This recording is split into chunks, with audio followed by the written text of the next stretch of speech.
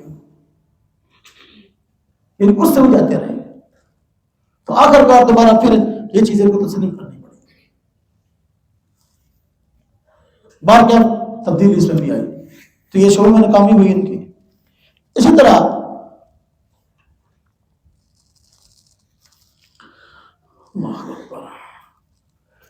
ان کا ایجنڈا تھا، Karl Marx نے لکھا ہے کہ یہ نظام پوری دنیا میں جاری کریں گے ہم، عالمگیر اشتراکیت ایجنڈا تھا۔ عالمگیر تو کیا ہونا تھا، اپنے روس کے اندر جو نظام قائم کیا وہی ٹوٹ ٹوٹ کا شکار۔ ایجنڈا کیا تھا، منشور کیا تھا، پوری دنیا میں اس کو نافذ کرنا ہے، تو ہوا کیا؟ جس ملک میں بیچارے نے نظام جاری کیا وہاں بھی لوگوں نے اس کو رد کر دیا اور اس کو ناکامی ہوئی، بیچارے خود کسی میں مجبور ہو گئے۔ اسی طرح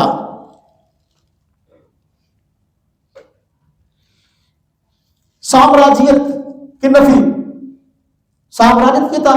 بہاری چند ایک لوگوں کے ہاتھوں میں جو ہے وہ سمجھدار نظام کے اندر یہ نظام تھا کہ چند لوگ کرتا کرتا تھے پوری نظام کے، تو لہذا جس کی وجہ سے سرمایہ دار کو تحفظ ہو رہا تھا اور غربا بیچارے پیچ رہے تھے۔ یہ میدان میں آئے، انہوں نے کہا ہم اس کی نفی کریں گے، ایسا نہیں ہو کہ چند لوگ ڈکٹیٹرشپ اختیار کر کے جو ہے وہ عوام پر اس طرح نظام مسلط کریں کہ بس وہی کرتا رہے، عوام کا اختیار نہ ہو، بلکہ عوام خود ان مشوروں میں شریک ہوگی کہ ہماری ریاست کا نظام کیا ہوگا، سارے آپ کو پوچھ کیسے چلنا۔ لیکن بات کی ہے ہاں جی پوچھ رہا تھا کہ ذرا بولتا بھی سکھانا، ان گولی مار کہتے ہیں ہمارے نظام کا باغی ہے، پتہ کرو اس کو۔ بات سمجھ میں آئی جی؟ اچھا، جس سرمایہ دار نظام کے خلاف یہ کھڑے ہوئے تھے اور اعلان بغاوت کیا تھا، اس نظام کے ساتھ بات میں نے سمجھوتا کر لیا۔ آج دیکھیں جو سرمایہ دار نظام کے حامی ممالک ہیں، امریکہ، برطانیہ وغیرہ، کیا یہ اشتراکی ممالک جو ہیں ان کے ساتھ لین دین کر رہے کہ نہیں کر رہے؟ کر رہے ہیں، ان سے مختلف آ رہے ہیں، سب کچھ ہو رہا ہے، سمجھوتا ہو گیا، سنا ہوگی یہ ناکامی۔ باقاعدہ لاکھوں مزدوروں نے جانت اس لیے دی تھی کہ ہم اس نظام سے بغاوت کرتے ہیں، ان کا حصہ نہیں بننا، آج حصہ بنا۔ سمجھ آئی؟ اسی طرح اور بہت ساری ایسی بنیادی چیزیں ہیں جو اس کی ناکامی کا باعث ہے، اشتراکیت کی۔ تو ایک بات عرض کروں، کوئی بھی نظام جب رائج ہوتا ہے نا اور اس کو عالمی سطح پر نافذ کرنے کی کوشش کی جاتی ہے تو اس کو نافذ کرنے کے لیے ان کو اپنے ایجنٹوں کی ضرورت ہوتی ہے.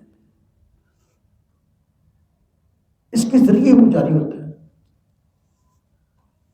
یہاں پر ہمارے ملک پاکستان میں، ہندوستان میں، بنگلہ دیش میں بھی اس کی جو ہے نا وہ کوشش کی گئی تھی. جو ان کی کوشش تھی افغانستان پر قبضہ کریں گے، ہاں جی، پھر ان علاقوں کو ساتھ ملا کے سارا اس طرح کے دھیان لائیں گے. بھٹو کے دور میں یہ کوشش ہو رہی تھی تو بھٹو صاحب بھی بیچارے متاثر ہوئے تھے اس نظام سے. انہیں بھی کوشش فیکٹریاں پھونکیاں کھوئیاں سی سرمایہ داروں کو. ہاں جی، اس لیے پیپلز پارٹی کا ایجنڈا ہے روٹی کپڑا مکان، وہ ایجنڈا وہیں سے متاثر شدہ ہے. دار کیا ہم یہ نہیں کہتے کہ وہ اس کے سرمایہ داروں کے ایجنٹ تھے. بس اوقات بندہ کسی بات کو نہ سمجھنے کی وجہ سے بھی اس کا شکار ہو جاتا ہے. بس اوقات بندہ کسی چیز کا غلبہ ہوتا ہے نا تو اس کی افواہ عام ہوتی ہے تو بندہ کہتا ہے یار یہی ٹھیک ہے، تو بندہ وہ کہہ کے چلتی ہوا کی نظر ہو جاتا ہے اور ان کے ساتھ ہی جو ہے نا وہ بہ جاتا ہے. شاید کچھ اس طرح ہوا. بار کیا اللہ کا شکر ہے یہاں اس طرح کی نہیں آ سکی، اس لیے کہ ہمارے ملک پاکستان کی ریاست کا جو آئین ہے وہ اسلامی ہے. اشتراکیت اور اسلام کو بھی جمع نہیں ہو سکتے. اچھا، ایک کچھ اور کی گئی ہمارے یہاں، یعنی اشتراکیت لانے کے لیے پاک و ہند کے اندر کچھ ایسے ایجنٹ خریدے گئے بندے جنہوں نے اشتراکی نظام کو اسلام بنا کر پیش کیا. اشتراکی نظام کو اسلام بنا کر پیش کیا، یعنی انہوں نے اشتراکی نظام کے متعلق قرآن سے دلیلیں دینے کی دلیلیں دینے کی کوشش کی، حدیث سے دلائل پیش کرنے کی کوشش کی، یا اور دیگر نظائر سے. کسی طریقے سے ان کی حلق میں ہم نے یہ چیزیں اتارنی ہے. اب بندہ نہیں مانتا پاکستان کے لوگ جو ہیں وہ پاک و ہند کے مذہبی ہیں، مسلمان ہیں، ہاں جی، یہ کیسے اس نظام قبول کریں گے؟ تو ایسے ایجنٹ خریدے گئے جنہوں نے اشتراکیت کو اسلام بنا کے پیش کیا. اس میں ایک تھا غلام محمد پرویز. یہ جو پرویزی ہیں جو منکر حدیث کہتے ہیں نا جی، یہ صرف منکر حدیث نہیں، بہت کچھ ہے. یہ پرویز نے اپنی ساری زندگی، اس کی درجنوں کتابیں ہیں اور میں نہیں سمجھتا وہ اکیلا تھا لکھنے والا، اس کے ساتھ مستقل کو ٹیم تھی لکھنے والی تھی، اور یہ اشتراکیت کو اسلام بنا کے پیش کیا.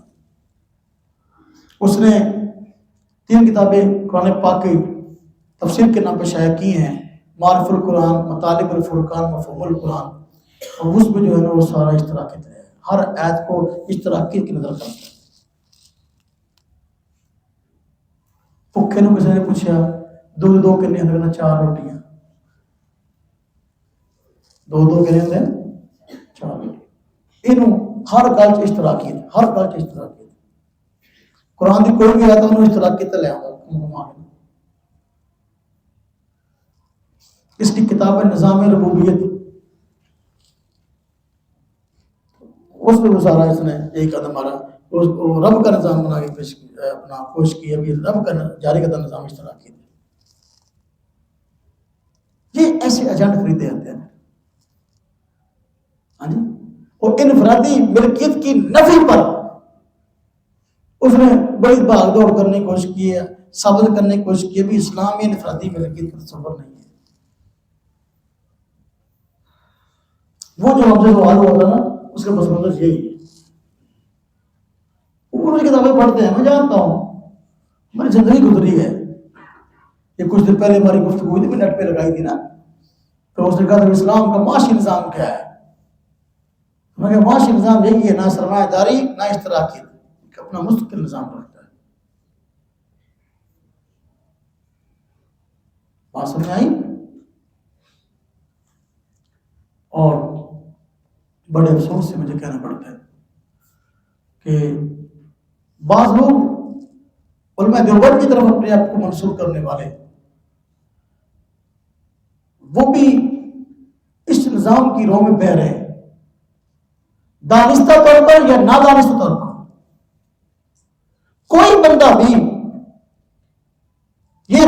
غور کرتا ہے، اس ایجنڈے پہ آتا ہے، ظاہر بات ہے ہمارا اس کے متعلق پرسنل نظام قائم نہیں رہے گا۔ ایک جماعت جس کا نام فکر ولی اللہ ہے، وہ آج قائم ہوئی ہے، اور حضرت رائے پیر رحمۃ اللہ علیہ کی نسل سے ہے۔ انہوں نے حضرت شاہ ولی اللہ اور مولانا عبید اللہ سندھی، ان دو حضرات کو سامنے رکھ کے، ہاں جی، ان کے یا تو مبہم افکار کو یا تفردات کو سامنے رکھ کے اس پہ تحریک کی بنیاد رکھی، اس کا نام فکر ولی اللہ ہے۔ ایجنڈا یہ کہ ہم نے اشتراکی نظام کی حمایت کرنی ہے، اس کو جاری کرنا۔ تو میرا اپنا یہ کام کرے، میں پھر بھی نفی کروں گا، کوئی پرایا کرے مطلب بھی کروں گا۔ بات سمجھ آئیے؟ ہاں، کسی بھی راستے سے آئے نا گمراہی، ہم نے تو الحمدللہ اس کا سد باب کرنا ہے۔ اور ہمیں دیوبند کی یہ خاصیت ہے کہ الحمدللہ یہ بغیر سے لگی لپٹی کے سیدھی بات کرنے کی آتی ہیں۔ تو فکر بڑی الائی والے پیش کرے، پرویز پیش کرے، کوئی بھی پیش کرے، ہم اشتراکیت کی نفی کرتے ہیں اور کرتے رہیں گے۔ اور اشتراکیت یہ اللہ کے رسول اعلان جنگ ہے۔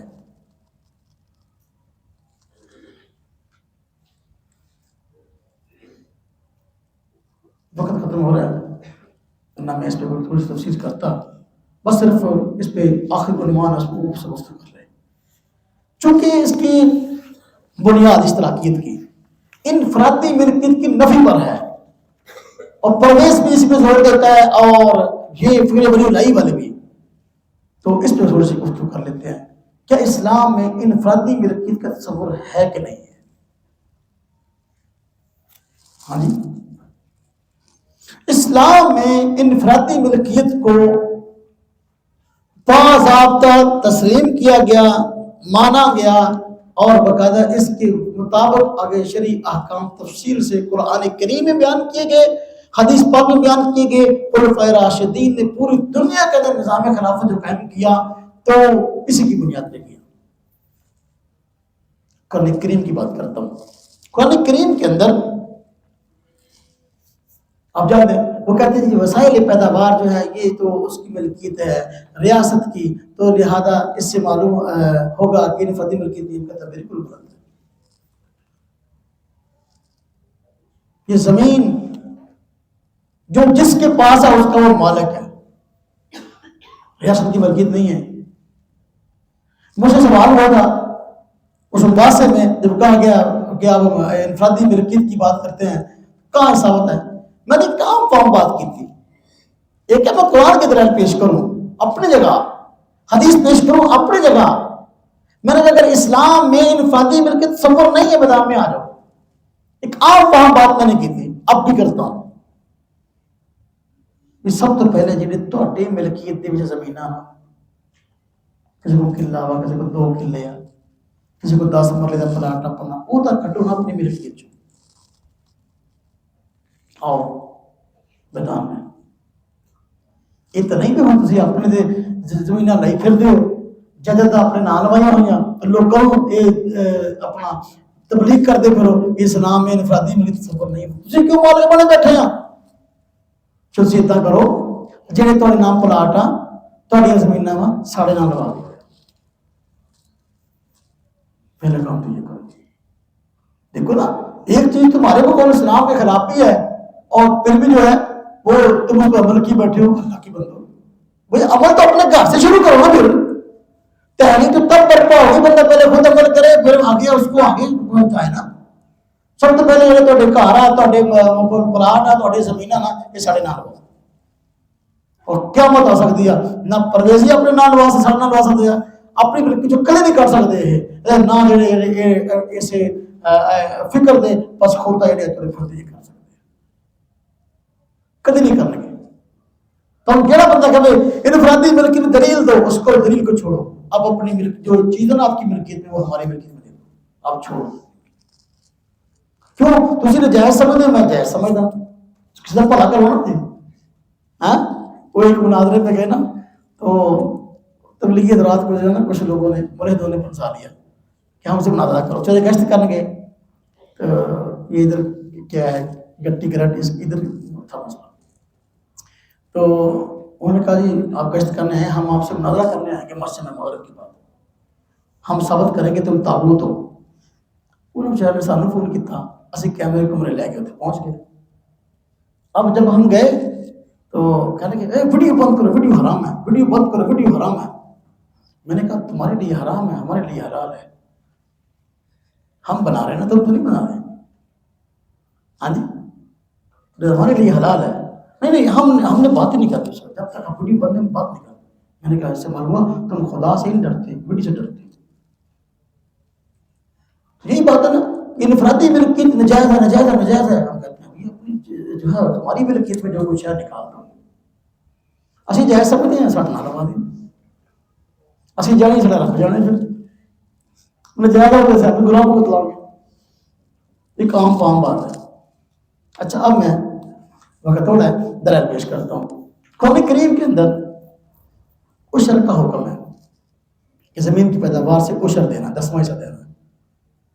اب دیکھیں ایک بندہ اگر اس زمین کا مالک ہی نہیں ہے تو پھر عشر کیوں دے رہا ہے؟ عشر کا حکم کیوں ہے؟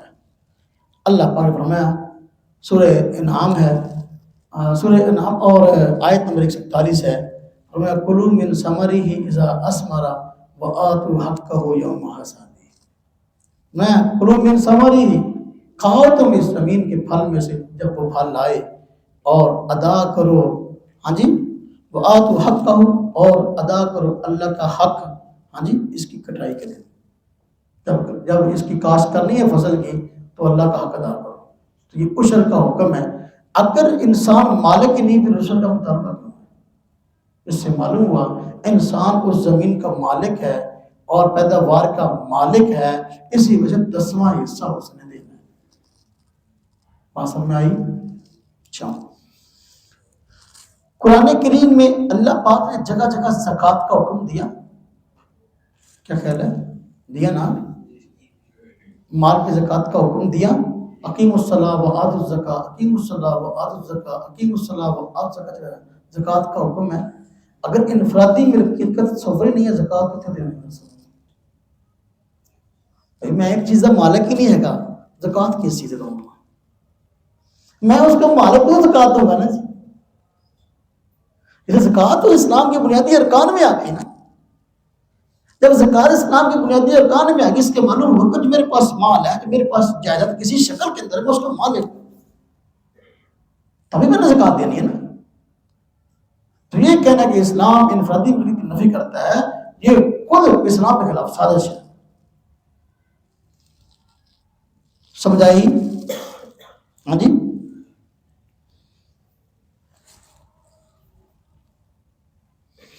انسان گھر کا مالک ہے کہ نہیں ہے؟ قرآن کہتا ہے، دیکھیں سورہ بقرہ ہے، بلکہ یہ دوسری آیت ایک اور بھی ہے عشر پر، وہ دیکھ لیں پھر میں آگے بات۔ یا ایھا الذین آمنوا انفقوا من طیبات ما کسبتم ومما اخرجنا لکم من الارض، یہ بھی دلیل ہے کہ زمین کا مالک ہے۔ میں اے ایمان والو، سورہ بقرہ آیت 267، اے ایمان والو اپنی پاکیزہ کمائیوں میں اور ان چیزوں میں سے جو ہم نے تمہارے لیے زمین سے نکالی ہیں خرچ کرو، ما کسبتم مما اخرجنا لکم من الارض۔ اب دیکھو زمین جو پیداوار نکالتی ہے تو اس میں سے خرچ کرو، اب جو اس کا مالک نہیں تو وہ کیسے خرچ کرے گا؟ تو یہ انفرادی ملکیت کی خاص سرسراد کہ بندہ زمین کا مالک ہے، گھر کا مالک ہے۔ قرآن پاک میں فرمایا گیا سورہ نور آیت نمبر 27، یا ایھا الذین آمنوا، اے ایمان والو، لا تدخلوا بیوتا غیر بیوتکم، اے ایمان والو نہ داخل ہوگو تم دوسروں کے گھروں میں اپنے گھروں کے علاوہ۔ بیوتکم کا مطلب ہے تہاڈے گھر، اگر تسی مالک ہی نہیں اس گھر دے تو بیوتکم کا مطلب کیا خیال ہے؟ ہاں جی، غیر بیوتکم، حتی تستانسوا وتسلموا علی اہلہا، میں اے ایمان والو دوسروں کے گھروں میں داخل نہ ہوا کرو، اپنے گھروں کے علاوہ جن کے تم مالک ہو اس میں تو بغیر جو ہے وہ اجازت کے جاؤ، تمہارے اپنے، لیکن جو تمہارے گھر نہیں ہے تو اس میں جانے سے پہلے اجازت مانگو۔ تو اس سے معلوم ہوا کہ بندہ اپنے مقام کا خود مالک ہے۔ اگر مالک نہ ہوتا تو اللہ پاک یوں فرماتے غیر بیوتکم، غیر بیوتکم فرمانے کا مطلب یہی ہے کہ بندہ واقعی جو ہے وہ اپنے مکان کا مالک ہے، ذاتی ملکیت کی، انفرادی ملکیت کی تائید ہو رہی ہے۔ حدیث پاک میں فرمایا گیا، یہ حدیث سنن ابی داؤد میں ہے، کتاب الخراج میں، باب فی اقطاع الارضین، اس میں نبی کریم صلی اللہ علیہ وسلم نے ارشاد فرمایا ان القوم اذا اسلموا احرزوا دماءهم واموالهم، فرمایا کہ کوئی بھی قوم جو غیر مسلم تھی جب مسلمان ہو جائے تو اس نے اپنے خونوں کو اور اپنے مال کو محفوظ کر لیا۔ اپنا مال، اگر بندہ مالک ہی نہیں ہے اس کا تو اپنا مال کہاں سے آ گیا؟ ہاں جی، معلوم ہے انفرادی ملکیت موجود ہے۔ اموالہم، ایک زمین بنجر ہے، آپ نے پڑھا تھا نا کتاب احیاء اموات، ہاں جی، بنجر زمین کو جو ہے وہ آباد کرنے کے مسائل، تو اس کے اندر حدیث میں آیا، یہ حدیث بخاری میں بھی ہے، سنن ابی داؤد میں بھی ہے اور نسائی شریف میں بھی ہے، تو اس کے اندر فرمایا گیا، اما عائشہ صدیقہ رضی اللہ تعالیٰ عنہا سے روایت ہے کہ نبی کریم صلی اللہ علیہ وسلم نے فرمایا من عمر ارضا لیست لأحد فهو احق بها، فرمایا کہ جس نے کسی زمین کو آباد کیا جو کسی کی ملکیت میں نہ تھی تو وہ اس کا زیادہ حقدار ہے، یعنی بنجر زمین اس نے آباد کیا اس کا مالک اس کا۔ اگر انفرادی ملکیت کا تصور ہی نہیں ہے تو زمین اور اس کی پیداوار ساری ہے ہی ریاست کی، تو پھر حقدار کہاں سے آ گیا؟